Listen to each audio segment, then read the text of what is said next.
ગાંધીધામ તાલુકાના પડાણા નજીક આવેલા શંકર ઇન્ટરનેશનલ પ્રાઇવેટ લિમિટેડ નામના લાકડાના બેનસામાં ગત તારીખ 31/3ના આગ લાગી હતી, જેમાં પાઇનના લાકડા સળગી જતા ₹1.75 કરોડની નુકસાનીનો અંદાજ પોલીસ મથકે જાહેર કરવામાં આવ્યો છે.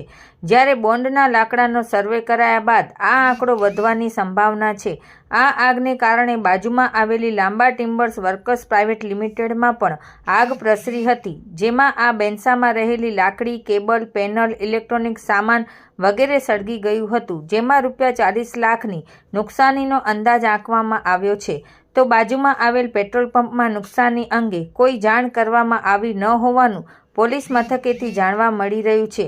ખરેખર આગ કેવી રીતે લાગી તે માટે FSL સહિતની મદદથી આગળની વધુ તપાસ પોલીસે હાથ ધરી છે.